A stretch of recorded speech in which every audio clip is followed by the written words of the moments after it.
Asan Radio və Mədəniyyət Nazirliyi təqdim edir. Danışır Mədəniyyət. Salam əziz dinləyicilər, Asan Radioda Danışır Mədəniyyət verilişi efirdədir. Verilişiniz Mədəniyyət Nazirliyi Asan Radionun birgə layihəsidir. Aparıcınız mən Aynur Kərimova. Əziz dinləyicilər, bizi həm də Asan Radio və Mədəniyyət Nazirliyinin rəsmi Facebook səhifəsindən izləmək imkanınız var. Şərhləriniz, suallarınız bizim üçün həmişə dəyərlidir. Hər verilişdə qonaqlarla birlikdə mədəniyyətin müxtəlif strateji mövzularını müzakirə edirik. Bu gün isə muzey fəaliyyətinin yeni formatlarını müzakirə edəcəyik və verilişimizdə çox maraqlı bir qonaq var. Milli Azərbaycan Tarix Muzeyinin Beynəlxalq Əlaqələr və İctimaiyyətlə İş şöbəsinin müdürü Zümrüd xanım İsmayılova. Zümrüd xanım, xoş gəlmisiniz. Xoş gördük Aynur xanım. Sizi redaksiyada görməkdən çox böyük məmnunluq duyuruq və bu gün biz sizinlə eyni zamanda konservativ və eyni zamanda çox fəal, aktiv bir fəaliyyət növünü müzakirə edəcəyik, muzey fəaliyyətini. Siz özünüz də yəqin ki, efirdən izləyənlər görür, gənc və gözəl bir xanımdır mənim qonağım və muzey Azərbaycanın əsas muzeylərindən biri. Siz bilirsiniz ki, bizim milli sərvətimiz sayılan muzeylər içərisində məhz sizin çalışdığınız muzeydir. Çox istəyərdim qısa bir formada bu muzey haqqında tanıdardınız. Təsəvvür edin ki, radionun o biri tərəfində gənc bir Azərbaycanlıdır və o muzey haqqında bilmək istəyir. Nələr deyərdiniz ona? İlk olaraq təşəkkür edirəm dəvətə görə və buradan dinləyicilərimizi salamlayıram və hər zaman olduğu kimi bugün də aktual bir mövzuya toxunmusunuz. Muzey. Ümumiyyətlə muzey nədir? Yəni bir çox insanlar muzey anlayışını fərqli formatda qəbul edirlər. Muzey sözü muzeum, yəni qədim antik Yunan mədəniyyətindən gəlir. Bir incəsənət qoruyucusu, belə deyə, qoruyucu ilahənin adındandır. Burada müxtəlif artıq ölkələrdə muzey, museum, yəni bir növ kök eyni qalır, amma təhrif oluna adlar dəyişilir. Yəni burada qorumaq, bəli, qorumaqdan irəli gəlir. Elə muzeyin əsas missiyası da qorumaqdır. Nəyi qorumaq? Ölkənin mədəniyyətinə, incəsənətinə, tarixinə və yaxud da ki, tanınmış şəxsiyyətlərinə aid materialların toplanılması, qorunması və ictimaiyyətə təqdim olunması. Bəzən mən həmişə deyirəm ki, yəni kolleksionerlər olur ki, müxtəlif materiallar toplayırlar, muzeyə vermirlər, özləri bir muzey yaradırlar. Əslində o muzey deyil. O zaman muzey olur ki, orada bir fəaliyyət olur. Yəni biz bilirik ki, artıq mən 12 ildir ki, muzeydə çalışıram və eksponat əvvəlcə bir material muzeyə daxil olursa, onun müxtəlif belə deyək, mütəxəssislər tərəfindən təyinatı verilməlidir. Bir komissiya qurulmalıdır. Bir çox aparıcı muzeylərdən bura komissiyaya belə deyək, mütəxəssislər dəvət olunur ki, bu əşya hardan gəlib, tarixi əhəmiyyəti nədir? Yəni bu gələcək üçün hansı əhəmiyyət daşıyır, hansı tarixi şəxsiyyətin materialıdır. Yəni buradan keçəndən sonra, tarixi təyinatı veriləndən sonra... Yəni kiçik bir araşdırma aparılır. Kiçik yox, bəlkə də ola bilsin, çox geniş bir ciddi bir araşdırma aparılır. Bəli, sırf mən Milli Azərbaycan Tarixi Muzeyinin, yəni missiyasından danışıram. Bu təbii ki, digər muzeylərə də şamil olunur. İndi mən gördüyümü o deyirəm də. Yəni o komissiyadan keçəndən sonra artıq fonda, aidiyyatı fonda təhvil verilir, aktlaşdırılır, sənədləşdirilir. Sonra fondda da mütəxəssislər əgər o eksponatın, belə deyək, əşyanın bərpaya ehtiyacı varsa göndərilir bərpaya. Yoxdursa fondda artıq qorunur və gələcək üçün hansı sərgilərdə onu nümayiş etmək olar, hansı əlamətdar günlərdə məsələn sərgidə orada yer ala bilər kimi artıq düşünülməyə başlayır.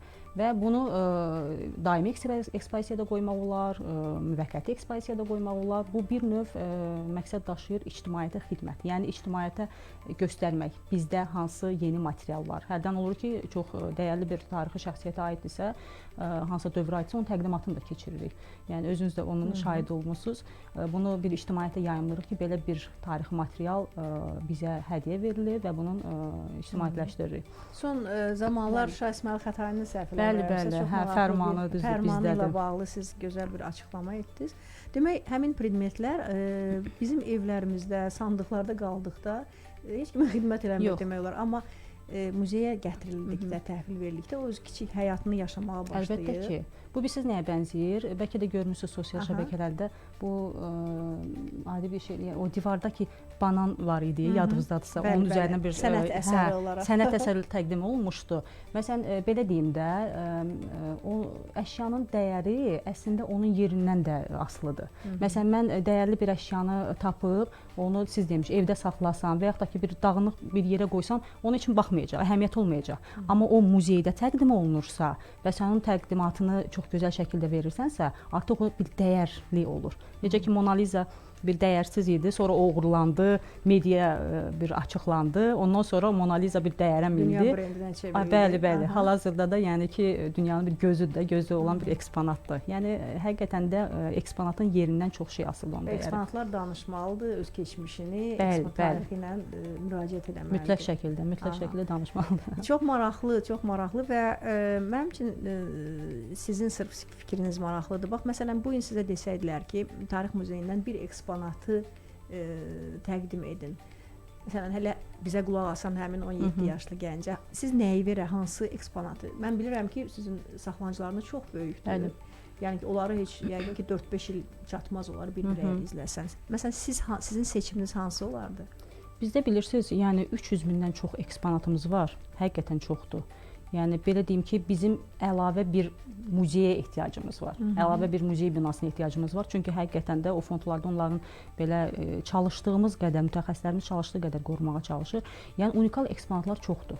Yəni bizim muzeyə gələn ziyarətçilər, ekspozisiyamız belə deyək də ta qədim dövrdən müasir zəfər gününə kimi böyük bir ekspozisiyanı təşkil. 26 zaldan ibarət 5000-ə yaxın eksponat hal-hazırda nümayiş olunur. Yəni daimi ekspozisiyadadır. Yəni təsəvvür edin də o eksponatlardan mən unikalın hansını deyim? Mənim üçün sizin üçün xüsusi yeri olan məsələn. Hə, mənim üçün xüsusi yeri olan bir sancaq var. Adı Fibuladır. Fibula sancağı bizdə Mingəçevirdən də tapılıb, Şamaxıdan tapılıb əsasən. Fibula sancağının özəlliyi nədir? Gümüşdəndir və özəlliyi də orada ki, indi bir maraq yaranacaq. Bəlkə də kimlərsə gəlib o fibulanı görmək üçün. Görmək üçün Fibula sancağı. Bəli, Fibula sancağı. Fibula sancağının özəlliyi nədir? Orada bir qadın gücü var. Yəni sancağın üzərində doğan qadın. Yəni bir övladı dünyaya gətirən, hətta təsəvvür edin ki, orada qadını elə formada təsvir olunub ki, o vaxtki dövrə görə dizlərində də bir başlar var. Hər dizdə bir baş var, bir qadının öz başı var və orada bir güc var. Bir ilahə var. Çox belə simvolik bir şəkildə. Bəli, simvolikdir. Çox gözəldir. Yəni mən hər dəfə, hətta mən bir dəfə intellektual oyun təşkil etmişdim. Brain Ring. Orada bizim komandamızın adını Fibula qoymuşdum. Yəni Milli Azərbaycan Tarix Muzeyi əməkdaşları, digər universitetlər də vardı orada təbii ki. Amma Fibula qoymuşdum. Onu o qədər yəni sevirəm. Mən elə gəlir ki, sizin sabah bir gün yəqin ki bu Fibulanı görmək istəyən. Bəli, gəlsin. Hal-hazırda eksposisiyamızda qorunur. Olacaq. Bizim çox qısa bir fasiləmiz var. Bir neçə dəqiqədən sonra biz geri studiyaya dönürük.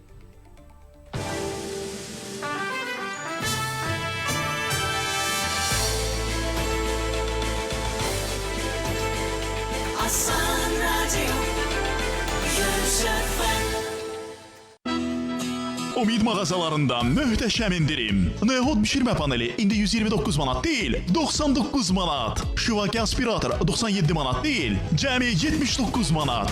Umid xeyli alış-verişlər. Asan Radyo'da reklam. Neotek tövsiyə edir. Elektrik naqilləri alarkən diqqətli olun. Üzərində 2,5-li yazılan naqil simi azaldılaraq 1,5-li kimi, 100 metr naqil isə 90 metr kimi satıla bilər. Saxta naqillər yanğın törədə bilər. Neotek tövsiyə etdi. Deluxe Residence Emlər kompleksi 2 mərtəbəli yeraltı dayanacaq, resepsiyon qarşılama xidməti, qapalı hovuz, spa və fitness mərkəzi. Bir sözlə prestijli həyatınız və rahatlığınız üçün inşa edirik. Telefon 050 259 62 62 www.deluxeresidence.az. Diqqət! Tam Store'da meyve bazarı başladı. Artıq bütün meyve və tərəvəz maya dəyərli olacaq. Tam Store'a gəl. Gündəlik yenilənən tam təzə və bol çeşidli meyve və tərəvəzi uyğun qiymətə al. Tam Store. Tam istədiyiniz market. 25 illik yubiley ərəfəsində Matanat A keramika yapışdırıcısı artıq hibrid texnologiyasında istehsal olunur. Nano texnologiyası ilə zəngin polimerləşdirmənin birgə gücündən yaranan Matanat A hibrid keramika yapışdırıcısı yüksək möhkəmlik, güclü yapışqanlıq və istifadə rahatlığı deməkdir. Fiksotropikdir. Şaquli səthlərdə sürüşmə ehtimalı yoxdur. İstehsal prosesində zəngin polimerləşdirmə və nano zərrəciklərin əsas xammala absorpsiya olunması hibrid texnologiyasını şərtləndirir. Matanat A hibrid keramika yapışdırıcısı. İki gücün birləşməsi.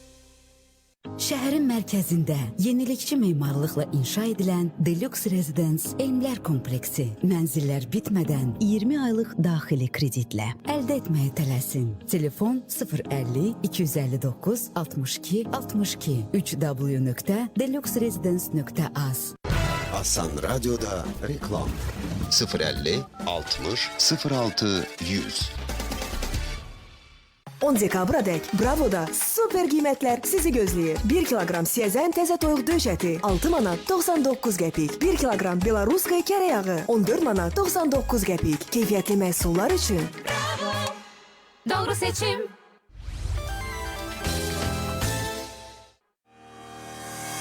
Enerji məsələlərini Tənzimləmə Agentliyi təqdim edir. Asan Radyoda bir sual, bir cavab. Enerji Effektivliyi Fondu nədir?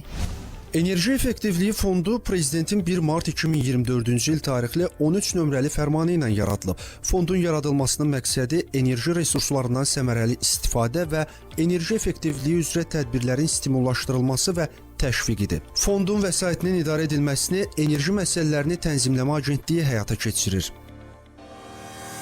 Enerji məsələlərini Tənzimləmə Agentliyinin təqdimatında bir sual, bir cavabı dinlədiniz. Sponsor məlumatı. Enerji məsələlərini Tənzimləmə Agentliyi Energetika Nazirliyinin tabeliyində publik hüquqi şəxs statusu ilə yaradılıb. Agentlik elektrik və istilik enerjisi, habelə qaz təchizatı sahəsində istehsalçılar, ötürücülər, paylayıcılar, təchizatçılar və istehlakçılar arasında münasibətlərin tənzimlənməsini həyata keçirir. Agentliyin hazırda 11 regional filialı mövcuddur. Agentliyə 974 nömrəli çağrı mərkəzi, sosial media hesabları və Regulator.gov.az saytı vasitəsilə müraciət etmək olar.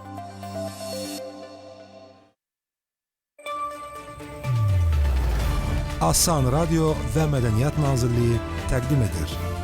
Danışır Mədəniyyət. Əziz dinləyicilər, bir daha hər birinizi salamlayırıq. Danışır Mədəniyyət verilişi davam edir. Aparıcınız mən Aynur Kərimova. Xatırladım ki, verilişimiz Mədəniyyət Nazirliyinin təqdimatı ilə Asan Radioda yayımlanır və hər verilişdə biz mədəniyyətin aktual mövzularını müzakirə edirik və bugünkü mövzumuzsa muzey fəaliyyətində yeni formatlardır və qonağımız Milli Azərbaycan Tarixi Muzeyinin Beynəlxalq Əlaqələr və İctimaiyyətlə İş şöbəsinin müdiri Zümrüd xanım İsmayılovadır. Zümrüd xanım, biz fasilədən öncə muzeyiniz haqqında məlumatı, ümumiyyətlə muzey anlayışı haqqında məlumatı sizinlə birlikdə müzakirə etdik və dediniz ki, hər bir eksponat çox sadə olaraq gəlib muzeyə verməklə deyil, onun böyük bir orada tədqiqat aparılır və onun hansı yönümlərdə nümayiş olunacağı nəzərə alınır. Muzey dedikdə, məsələn, hətta bizim dilimizdə belə bir söz də var, muzey kimi, yəni muzey daha konservativ, daha hərəkəti olmayan, amma mənə elə gəlir ki, bu biraz köhnəlmiş ifadədir. İndiki muzeylər tamam ənənəvi muzey. İndiki muzeylər isə beynəlxalq praktikanı biz izləyəndə görürük ki, tamam fərqli bir fəaliyyət sahəsinə keçirlər və bu yeni formatlar əldə ediblər. Bununla bağlı bilmək istəyərdim, sizdə Tarix Muzeyində nələr tətbiq olunur? Bu yeni format, yeni nəsli cəlb etmək üçün nə edirsiniz?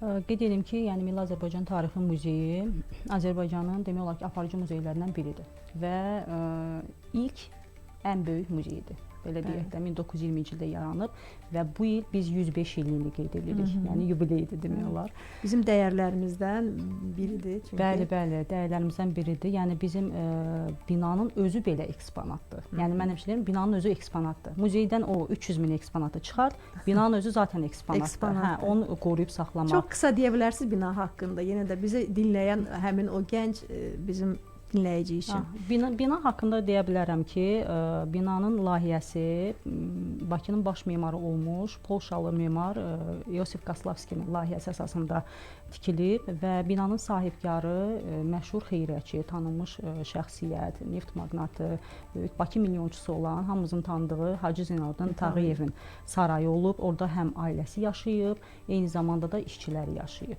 Yəni binanın özünə daxil olanda siz elə bir ki, bina iki yerə ayrılır sanki.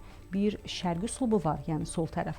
Sağ tərəf isə Avropa üslubudur. Yəni orada iki pilləkən var. Sol tərəfdən çıxan pilləkən məşhur tanıdığımız şərq zalına qalxır. Bəli. Digər tərəfdən qalxan pilləkən isə Avropa zalına qalxır. Yəni ümumi də 101 otaqdan ibarətdir. Böyük bir saraydır. Bu da mistik bir şeydir. 101 otaq, yəni kifayət qədər. Bəli, mistikdir, bəli. Eyni zamanda yəni orada həm bizim şöbələrimizdir, eyni zamanda muzeyin fondlarıdır, eyni zamanda da ekspozisiya kimi, yəni fəaliyyətdədir. Çox həssaslıqla qorunan bizim eksponatlardır. Əlbəttə ki, mən yenə deyirəm, neçə illərdir o muzeydə işləməyimə baxmayaraq, hər qapını açdıqca mən yeni bir detalın şahidi oluram. Yəni o qədər incə detallar var, o qədər orada üslub, memarlıq üslubunda, yəni dizayn var. İnteriyer çox möhtəşəm. Eksteryer onun kimi, interiyer özü də möhtəşəmdir. Zaten ziyarətçilərin axınından da bizdən bilmək olur ki, yəni nə qədər tələbat var muzeyə. Sadəcə olaraq bizdən binadan danışdıq. Yeni formatlardan danışdıq. Yeni formatlardan. Yəni çox yaxşı bir ifadədir ki, hətta eksponatlarsız elə binanın özü bir muzey dəyəridir. Bəli. Yəni ona görə ona çox zaman buradan da çağırış etmək istəyirəm ki, belə bir dəyərlərə çox ciddi yanaşmaq lazımdır, onların qədrini bilmək lazımdır. Hərdən texniki avadanlıqlar da nəsə qoşun deyir ki, qədim binadır da. Yəni bizim muzeyin rəhbərliyi də ona diqqət edir ki, bu qədim binanı korlamaq da olmaz çox da. Nə qədər ki biz müasirliklə ayaqlaşmaq istəsək, texnologiya sürətlə inkişaf etsə də, biz çalışırıq ki, yəni ki, toxunulmaz olsun da belə. Mən öz praktikamdan deyirəm ki, çox vaxt müraciət olunur bəzi media orqanları və s. müəyyən çəkilişlərlə və s. Yəni mən də həmişə onu çox həssaslıqla yanaşıram ki, hətta artıq bir işıq da orada müəyyən auranı poza bilər, müəyyən nəyəsə ziyan verə bilər. Əlbəttə ki, bu qorunan bir işıqlandırma belə bizdə o xüsusi yəni formatda təşkil olunub. Hətta ekspozisiyanın özünün işıqlandırması belə, eksponatlara dəyən işıqlar belə. Yəni onlar hamısı incə düşünülmüş şeylərdir. Bu müasirliklə bu qədimliyin arasında o incə balansı gözləmək lazımdır. Elə onu da qorumaq. Bəli. Amma bununla yanaşı yenə də yeni formatlar çox lazımdır, vacibdir. Məsələn, bu dünya muzeylərinə gedəndə adətən sənədli filmlərdən görürük, praktikada görürük ki, çox kiçik interaktiv formada çox kiçik uşaqları gətirirlər valideynlər və onlar həmin o muzeydə toxuna bilirlər, onu hiss edirlər, şəkil çəkirlər və s. Həmişə mən də həsəd aparmışam ki, niyə bizdə muzeylər belə interaktiv deyil? Bax, onu bilmək istəyərdim ki, varmı belə formatlar sizdə? Bəli, bizdə demək olar ki, elə müasir dövrdə muzey fəaliyyətinin mahiyyətinin köklü şəkildə dəyişildiyini görürük. Yəni istəyir bu dünya muzeylərində olsun, istər bizim aparıcı muzeylərdə olsun. Təbii ki, region muzeylərinə hələ keçmirəm, o tamam başqa bir mövzudur. Sağlıq olsun, bizim də bir təsirimiz olar onlara, yeni bir layihələr gözlənilir. O İKOMun xətti ilə sağlıq olsun. Deyə bilərəm ki, yəni muzeydə eksponatların qorunması ilə yanaşı, yəni o məkan onun kimi istifadə olmaqla yanaşı, burada bir təhsil, kommunikasiya, sosial dialoq, yəni yaradıcılıq, belə bir platforma kimi də istifadə olunur. Bizim özümüzün, yəni innovasiya və təhsil proqramları şöbəmiz var ayrıca. Orada demək olar ki, elə o formatda düşünülür. Gəncləri, uşaqları muzeyə necə cəlb edə bilərik? Yəni bir insan həqiqətən biz özümüz belə hansı muzeyə gedəndə sonra fikirləşirik ki, biz o muzeyə niyə ikinci dəfə gedək? Görmüşəm də, o da var, bu da var. Biz artıq ona çalışırıq ki, insanlar ikinci dəfə gəlsin muzeyə, insanlar ailə ilə gəlsin muzeyə. Bizdə master klasslar keçirilir, interaktiv təlimlər keçirilir, əyləncəli oyunlar keçirilir, kvest oyunları. Misal üçün, məsələn, bizim Şərq salonunda Hacı Zeynalabdin Tağıyevin ev muzeyində müxtəlif kvest oyunları keçirilir. O kvest oyunların çərçivəsində məsələn orada uşaqlara deyilir ki, filan məsələn eksponatı sən burada görürsən, əlində planşetdə görür və gəl onu tapaq. Və o başlayır onu axtarmağa. Bir növ bir maraq yaradırıq yəni orada. Yəni bəzən o uşaq hafizəsinə də həkk olunur ki, yəni vaxtilə mən bu eksponatı axtarmışam və onun haqqında məlumat toplamışam. Sonda da sertifikat verilir, dəyərləndirilir. Hətta onlar muzeyə gəlməmişdən qabaq master klasslarda da iştirak edir. Bizdə master klasslar da var. Yəni hansısa bir eksponatın tutaq ki, mulyajın çıxardır, 250 bir kasadır tutaq ki, onu rənglənmə forması öyrədilir ki, burası belə rənglənir, bura bu rəngdə olmalıdır. normaldır ki, o vaxtki dövrlərə görə də və onu götürür özündən aparır. Yəni o təəssüratı belə deyək, özündən aparır və yaddaşında da siz demiş yaxşı formada qalır. Eyni zamanda da mən özüm də yəni ekspozisiya bir də görsüz girirəm. Yəni insanlarla hansı bir sual, dialoqda oluram ki, məsələn sizi maraqlandıran nədir? Bəzən olur ki, insanlar belə maraqsız ötəri keçir. Məsələn uşaqların özü belə tək bu təhsil proqramlarını qoyaq qırağa. Muzeyin ekspozisiyası da var da. Məsələn bizim bir eksponat var. O da sevdiyim eksponatlardan biridir. Bu Azərbaycan rəssamı, amma milliyyəti alman olan Knitin əsəridir. Yaylaqdan dönüş Qarabağ. Belə bir əsəri böyük bir çərçivədədir. Orada yəni mən onu baxdıqca o qədər böyük əsərdir, o qədər böyük detallar var orada. Orada Qarabağ ornamentləri var, orada zəngin təbəqə var, aşağı təbəqə var, heyvanların hərəkəti var, bir köçün bir istiqaməti var, mənzərə var. Hə, bax indi burdan da bir ötürürəm, gəldi bu əsərə. Əslində o əsərin təkmilləşmədən sonra bizdə fonda daxil olub təzədən, amma Knitin digər əsəri var, Şamaxı bazarı, o da qəşəng əsərdir. Məsələn, o əsərdə mən deyərdim ki, məsələn, böyünə bir etiketajın yanına da bir suallar qoyaq. Gəl orada Qarabağ detallarını tap və yaxud da ki, köç nədir? Belə bir interaktiv bir oyun xarakterli bir suallar qoymaq olar eksponatların yanına. Yəni bir maraq yaratmaq üçün. Yenə deyirəm, hə, bir təəssürat yaratmaq üçün. Baxın, sabah işləyirsiniz siz də 5-ci gün.